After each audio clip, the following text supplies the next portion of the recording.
बहुत बरकतों वाला महीना रमज़ान शरीफ स्टार्ट होने वाला है। Welcome back to another vlog Ambariyana foodies. कैसी है मेरी यूट्यूब फैमिली? होपफुली सब खैरियत से होंगे, फिटफाट होंगे। आज का जो व्लॉग है प्री रमज़ान प्रिपरेशन पे है। आपने जस्ट क्या करना है, मेरी वीडियो को स्किप नहीं करना, एंड तक देखना है, क्योंकि आज मैं आपके साथ शेयर करने वाली हूँ प्री रमज़ान प्रिपरेशन। चलिए आइए फिर स्टार्ट करते हैं, क्योंकि रमज़ान में हम सहरी और अफ्तारी की तैयारियों में इस कदर मगन हो जाते हैं कि हम लोग नफली इबादत को उस तरीके से अंदाज नहीं कर पाते। हमने क्या करना है, हमने पहले से थोड़ी सी प्रिपरेशन कर लेनी है ताकि हम लोग अपनी नफली इबादत को अच्छे से अंजाम दे सकें। मैंने अपनी वेजिटेबल्स को पहले अच्छे से वॉश कर लिया था, इनको ड्राई करने के लिए रख दिया था। ये ड्राई हो गई हैं। मटरों को आपने पील करने के बाद वॉश नहीं करना। हमेशा आप जब भी कोई वेजिटेबल्स प्रिजर्व करते हैं तो मेक श्योर कर लें कि वो ड्राई हो जाए। मटरों को मैंने पील कर लिया था, उनके दानों को मैंने ड्राई होने के लिए रख दिया था साइड पे। कैरेट भी ऑलमोस्ट मेरी जो है वो ड्राई हो चुकी थी। अब मैं इनको पील कर लूँगी। पील करने के बाद मैं इनको हल्का सा जो है वो ड्राई करने होने के लिए रख दूँगी। ये पील हो गई हैं। इसके बाद मैं इसको कर लूँगी कैरेट। ग्रेटर के साथ मैं ग्रेट कर लूँगी इनको। ये मेरी ऑलमोस्ट जो है वो ड्राई है, बिल्कुल भी गीली नहीं है। इसलिए जब भी आपने प्रिजर्व करना है कुछ भी, उसमें पानी नहीं होना चाहिए। इसको मैं ग्रेटर के साथ सारी जो कैरेट है मैं अपनी जितनी मुझे चाहिए, क्योंकि आपको पता है हमने जो समोसे वगैरह बनाने होते हैं उसमें वेजिटेबल्स मटर और कैरेट तो लाजमी चाहिए होती हैं। तो क्योंकि इस कैरेट का फरवरी में लास्ट मंथ है, जो बाद में मार्च अप्रैल में कैरेट आती है वो इतनी अच्छी नहीं होती, बहुत सख्त और ड्राई वाली होती है। इसलिए इस महीने में मैं इसको प्रिजर्व कर लूँगी। अब मैं ग्रेटर करके, ये मेरे पास बैग थे, ये ज़िपर बैग हैं, ये देखें, इसमें मैंने अच्छे से ड्राई करके कैरेट को बंद करके रख दिया। ये देखिए ऑलमोस्ट जितनी मुझे रिक्वायर्ड थी उतना मैंने इसको तकरीबन ये 1.5 किलो के करीब कैरेट करके मैंने रख लिया है। अब मैं मटर जो मैंने पील किए हुए थे वो अपनी रिक्वायरमेंट के हिसाब से मैंने इसको दाने निकाल के ड्राई करके होने के लिए रख दिए थे। ये भी मैंने इसी तरह ज़िपर लॉक बैग में बंद करके रख दूँगी। आ जाते हैं अब लहसुन अदरक का पेस्ट, क्योंकि ये हमारी जो छोटी छोटी चीज़ें हैं ये रमज़ान में बहुत टाइम टेकन होती हैं। हम भी जब भी बनाने लगते हैं इनको ही तकरीबन इतना टाइम लग जाता है, और फिर एंड टाइम पे बहुत ज़्यादा टाइम जो है हमारा वेस्ट हो जाता है। अगर पहले से बनी हो ना तो हमें मुश्किलात पेश नहीं आती। लहसुन अदरक को मैंने पेस्ट को जो है ना उनकी गुठलियों को अच्छे से साफ़ कर लिया था। अब मैं जी सब्ज़ मिर्चों के ये धो के इनके जो सामने वाले हिस्से थे ना, डंडियाँ, इनकी तोड़ लूँगी।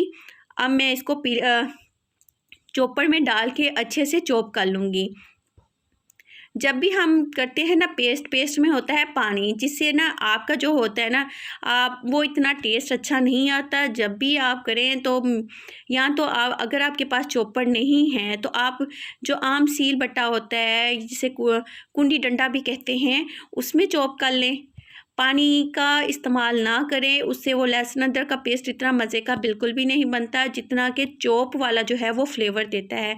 ये मैंने अपनी सब्ज़ मिर्चें जो है वो तकरीबन मेरे पास हाफ़ पाव के करीब थी। ये बहुत तीखी वाली सब्ज़ मिर्चें थी, और मैं इसमें लहसुन जो है वो डाल दूँगी, लहसुन के जवे डालूँगी, और साथ ही मैं अदरक के जो जवे है वो डाल दूँगी। अदरक का जो है ना टुकड़े, उसको मैंने छील लिया था और इसके मैंने छोटे छोटे पीसेस कर लिए थे, काट लिया था।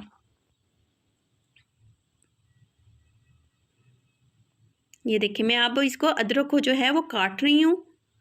अब मैं इसको चॉप कर लूँगी। ये देखिए माशाल्लाह से ये हमारे पास ढक्कन वाली आम होती हैं, ये आइस क्यूब्स वाली ट्रेस, ये अगर नहीं है तो आम बाज़ार से हमें मिल जाती है, किसी भी आपको अच्छे स्टोर से मिल जाएंगे। तो हमेशा जब भी आपने गर्मियों में ये पेस्ट बनाना होता है, लहसुन अदरक का चॉप करना होता है, तो कैप वाली में रखेंगे ना तो इसका फ़ायदा ये है कि आपके फ्रीज़र में से स्मेल भी नहीं आएगी, और आपका जो लहसुन अदरक का पेस्ट है वो भी फ्रेश रहेगा। अब मैं ये देखिए चम्मच के साथ एक एक करके ये है अपनी ट्रे को सेट करती जा रही हूँ जितना मुझे चाहिए। जब भी सालन बनाना होगा एक क्यूब हम निकालेंगे और यूज़ कर लेंगे। ये तकरीबन मेरे पूरे मंथ का जो है वो 2 ट्रे जो है वो सेट हो जाएगी। 30 रिक्वायर्ड है तो 30 के हिसाब से मैं इसको रिक्वायर कर लूँगी, बना लूँगी। ये देखिए ऊपर से स्पैचुला की मदद से ये मैं सेट कर लूँगी ताकि मुझे निकालने में बहुत आसानी से मैं ईज़िली इनको निकाल सकूँ। ये देखिए ये मेरी ट्रे जो है वो सेट हो गई है। अब मैं इसको कवर करूँगी और अपनी फ्रीज़र में रख दूँगी ताकि ये जम जाएँ। इसी तरह मैं सेकंड ट्रेनिंग हो गई थी। ये देखिए अब मैंने नाइफ़ की मदद से ये देखिए एक कॉर्नर से सिर्फ ऐसे कर रही हूँ तो और मेरा जो है क्यूब्स वो निकलते जा रहे हैं। इसी तरह का मैंने एक और पैक लिया है, ज़िपर बैग। अब मैं सारे क्यूब्स को उनमें डालती जाऊँगी। ये पूरा रमज़ान के लिए मैंने अपनी रिक्वायरमेंट के हिसाब से अपना पूरा बैग जो है वो रेडी कर लिया था लहसुन अदरक के पेस्ट का। आ जाते हैं चटनी। हम लोगों की जो बेसिक होती है ना, दही भल्ले लाजमी बनते हैं हर घर में। दही पकौड़ियाँ, दही तो लाजमी हिस्सा होता है। तो चटनी जो है वो इनफ टाइम ले लेते हैं। तो मैंने सही वाली जो चटनी थी, धनिया पुदीना और सिर्फ सब्ज़ मिर्च और नमक जो है वो डाल लिया था। नमक से ये होगा कि आपकी जो चटनी है ना वो ख़राब नहीं होगी। अगर आप थोड़ा सा इसमें विनेगर ऐड करना चाहते हैं तो विनेगर भी ऐड कर लेंगे। तो विनेगर से ये होगा कि आपकी जो चटनी है ना वो 1 मंथ से भी ज़्यादा लॉन्ग स्टे कर जाएगी। क्योंकि थोड़ा सा ये होता है कि विनेगर से गले का इशू होता है, तो मैं इसलिए विनेगर ऐड नहीं करती हूँ। मैंने इसमें बिल्कुल भी पानी नहीं डाला है चॉपर में, ये देखिए। और सारों को मैं मिक्स कर दूंगी ताकि जो नमक अगर कमी पेशी हो जाती है तो वो सारा कुछ इकट्ठा हो जाए। अब वही मैंने आइस क्यूब्स जो थे वो निकाली हैं और मैं इनमें अपनी जो चटनी है वो डालती जा रही हूँ, बढ़ती जा रही हूँ। वही चम्मच के हिसाब से मैं एक चम्मच जितना मुझे डेली के रूटीन के हिसाब से चाहिए है वो मैं ट्रे अपनी आइस ट्रे जो है वो मैं सेट कर लूँगी। ये माशाल्लाह से सेट कर ली है। इसी तरह से मैंने दूसरी सेट कर लिया। ये देखिए बिल्कुल नाइफ़ के कॉर्नर से मैंने निकाल ली है। इजीली, बहुत इजीली निकलती जा रही है। ये मेरे पास जो क्यूब्स वाली ट्रे है ना, नीचे से ये सख्त वाली नहीं है, बल्कि ये नीचे से बहुत प्लास्टिक की वो रबड़ वाली बैंड है। इससे ये फ़ायदा है कि हमारा जो है ना बहुत ईज़िली नाइफ़ के साथ निकल जाती है। आ जाते हैं बलियों की तरफ से। ये बहुत ही फ्लफ़ी सी बलियाँ बनती हैं। मैंने दाल माश ली है, इसमें नमक और साबुत गरम मसाला डाल दिया था और मैंने इसको तकरीबन 2.5 घंटे भिगो के रखा है। आपने जब भी बड़े बनाने हैं ना, इसको 2.5 घंटे लाजमी भिगोना है। इससे ये है कि आपको कोई भी मीठा सोडा या इस तरह का कोई भी बेकिंग पाउडर वगैरह नहीं डालना पड़ेगा। और ये देखिए, और जब भी आपने इसको ब्लेंड करना है, सिर्फ 1 चम्मच पानी मैंने डाल के इसको ब्लेंड कर लिया और इतना थिक के जो है वो मेरा वो दही और बड़ों वाला जो पेस्ट है वो तैयार हो गया। मैंने अब इसको छोटे छोटे बल्ले बनाने हैं, ज़्यादा बड़े बड़े नहीं बनाने। ये देखें माशाल्लाह से कितना फूल के हैं और कितने नरम सॉफ्ट, वो भी मैं आपको इसकी दिखाऊंगी कि कितने ये सॉफ्ट अंदर से बनते हैं। आंच जो है ना, फ्लेम आपने ज़्यादा हाई नहीं करनी। ये गोल्डन सा कलर आना चाहिए, ज़्यादा डार्क कलर आपने नहीं करना। और सिर्फ आपने फ्लेम जो है ना लो टू मीडियम रखनी है। हाई करेंगे ना तो आपके जो भल्ले हैं ना ऊपर से काले हो जाएंगे और अंदर से कच्चे रहेंगे। ये देखें अंदर से बिल्कुल सॉफ्ट और पके हुए हैं। इसको मैं ठंडा और नरम होने के लिए रख दूँगी ताकि ये ठंडे हो जाएंगे। फिर ठंडे होने करने के बाद मैंने इसी तरह एक और प्लास्टिक का ज़िपर बैग लिया और इसमें सारे बड़े जो है वो मैं पैक करके रख दूँगी, क्योंकि हमारे घर में लाजमी दही बड़े डेली के रूटीन में बनते हैं।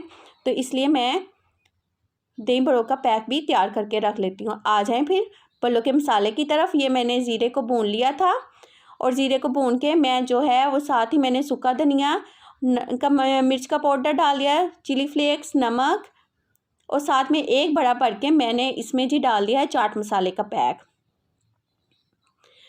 आपने अपनी जो है ना स्पाइसेस किस हिसाब से ऐड करनी है उस हिसाब से आपने उसको ऐड करना है। मतलब चिली फ्लेक्स और लाल मिर्च पाउडर जो है, अगर आप तीखा ज़्यादा खाना जब पसंद करते हैं तो आप 2 नमक के, 1 नमक का और 2 लाल मिर्च का पाउडर या चिली फ्लेक्स का ऐड कर लें। और साथ ही ये देखिए बाकी भुना हुआ जो मैंने ज़ीरा था ना वो बाकी मैंने अलहदा से दूसरे जार में डाल के रख दूँगी, क्योंकि आपको पता है अगर हम खाना जब भी बनाते हैं ना एंड पे अगर भुना हुआ ज़ीरा डालते हैं ना, उसकी जो आती है ना खुशबू, फ्लेवर और खुशबू, वो बहुत ही मज़े का आता है। ये भी मैं आपको एक व्लॉग में बता चुकी हूँ कि मैं किस तरह ज़ीरा भून के इसको पीस लेती हूँ।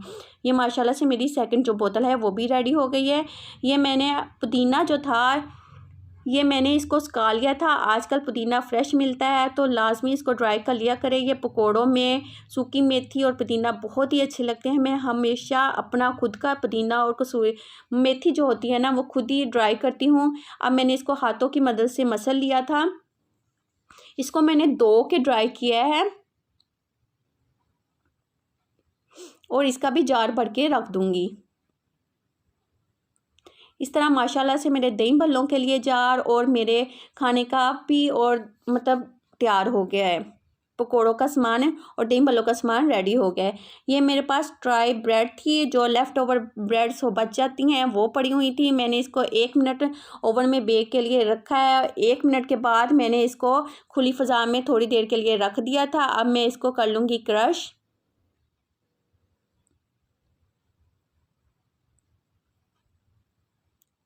ये देखें, अब मैं इसको करने लगी हूँ क्रश। आप इस तरह करना चाहें, ये चॉपर में करना चाहें, जो हमारे पास ब्लेंडर होता है उसमें कर लें या हाथ से मसल कर लें।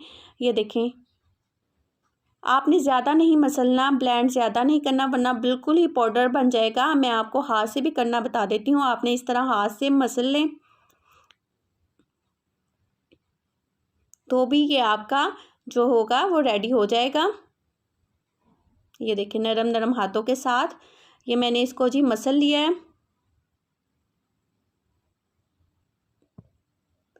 ज़्यादा आपने नहीं करना, यानी जो हमारा होता जा रहा है ना, जिस तरह के हमारी रिक्वायरमेंट है उसको हम लोग साइड पे करते जा रहे हैं और बड़े बड़े टुकड़ों को एक साइड पे करते जा रहे हैं। इसी तरह जो बड़े बड़े टुकड़े हैं उनको फिर दोबारा से हाथों से मसल लेंगे।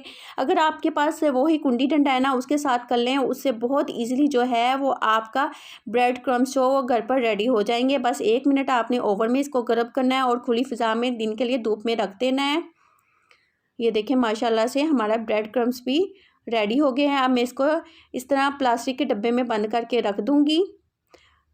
आपको पता है कटलेट्स के लिए ये लाजमी चाहिए होता है, और भी आपने फ्राई करने हो तो वो चीज़ों के लिए चाहिए होता है। ये हमारा पैक जो है वो रेडी हो गया है। आ जाते हैं फिर नेक्स्ट की तरफ।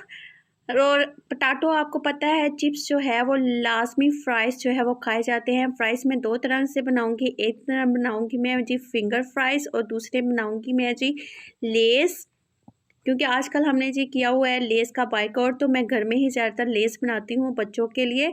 तो पहले मैंने आलू को अच्छे से धो लिया था और सुखाने के बाद मतलब ड्राई हो गए और इसको मैंने जी काट लिया है इस तरह, क्योंकि मैं हाथ से ही काटूंगी इसको। पहले मैंने इनके जी लंबे लंबे फ्राइज़ काट लिए हैं सारे आलूओं के। आलू को जो है वो पहले मैंने छीलने से पहले एक दफ़ा धो लिया था। उसके बाद जनाब मैंने जब पील किया है तो पीलिंग करने के बाद मैंने इनको अच्छे से वॉश कर लिया था। फिर मैंने इनके लंबे लंबे स्लाइस जो है वो काट लिए हैं। ये देखिए माशाल्लाह से। अब मैं इसको डाल दूँगी पानी में। पानी में आपने जो है फ्राइज़ को 10 to 20 मिनट्स के लिए भिगोना है। और इसमें डाल दूँगी मैं नमक मैं बढ़ के तकरीबन डालूँगी 2 टेबलस्पून, जितने आपके पानी और वो पोटैटो है। क्योंकि आपको पता है आपका जो नमक है ना वो पूरा होना चाहिए, वरना आपके जो फ्राइज़ है वो इतने मज़े की नहीं बनूंगी। सेकंड में आ जाती हूँ दूसरे तरफ। मैंने अपने जो पोटैटो हैं आलूओं को पील कर लिया। पील करने के बाद मैं इस तरह जो सलाद कटर्स मिलते होते हैं उससे ये देखिए मैंने पतले पतले जो है वो स्लाइस की ये शेप में काट लिए थे, राउंड शेप में पतले पतले, बिल्कुल पतले पतले। आपने बिल्कुल अपने हाथों को बचा के करना है कि ताकि कोई कट वगैरह ना लग जाए, क्योंकि ये कटर जो होता है आपको पता है ये इस तरह के पीलिंग जो गैजेट होते हैं वो बहुत ज़्यादा शार्प होते हैं, तो बहुत ख़तरा होता है कि आपके हाथ जो है वो ज़ख्मी हो जाएं।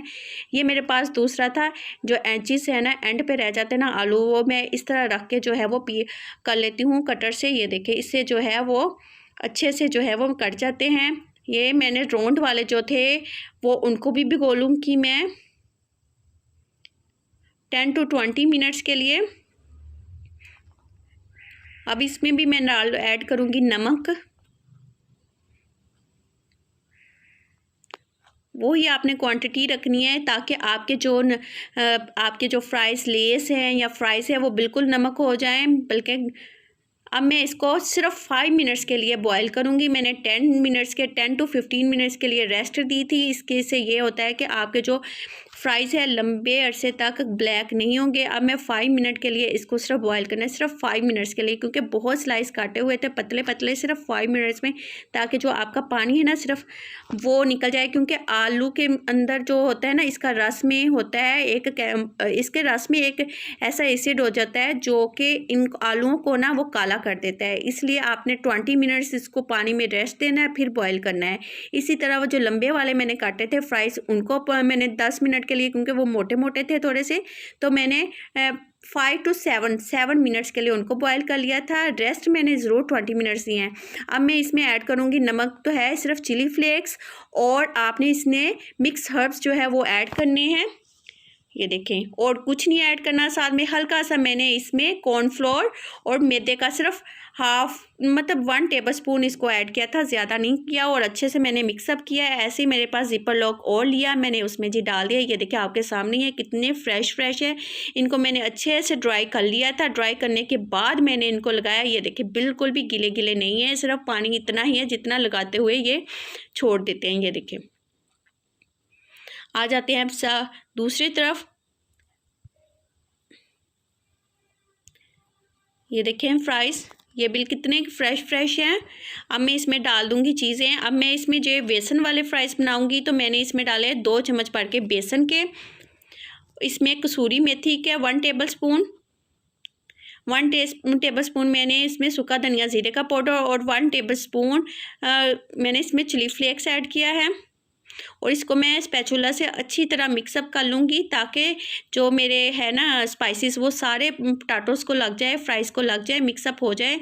इसी तरह मैं सेकंड ज़िपर लॉक लूँगी और उसमें डाल के मैं रख लूँगी। ये देखें ऐसे।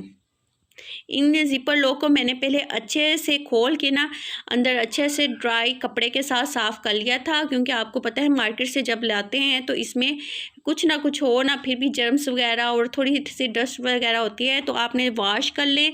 वॉश करने के बाद अगर आप मतलब इसको ड्राई कर सकते हैं तो ड्राई कर लें, वरना आप कोई गीला सा कपड़ा लेके ना इसको अच्छी तरह पहले प्लास्टिक बैग को ना, ज़िपर लॉक बैग को अच्छे से ना साफ़ कर लें। ये मेरा जी हो गया ऐसी रेडी। ये थी मेरी आज की वीडियो। आई होप कि आपको अच्छी लगी होगी मेरी प्री रमज़ान प्रिपरेशन। फिर मिलेंगे नए व्लॉग के साथ। अगर वीडियो अच्छी लगी तो जल्दी से मेरे चैनल को कर लीजिए सब्सक्राइब भी। अपना बहुत सा ख्याल रखिए, दुआ में याद रखिएगा। अल्लाह हाफिज़।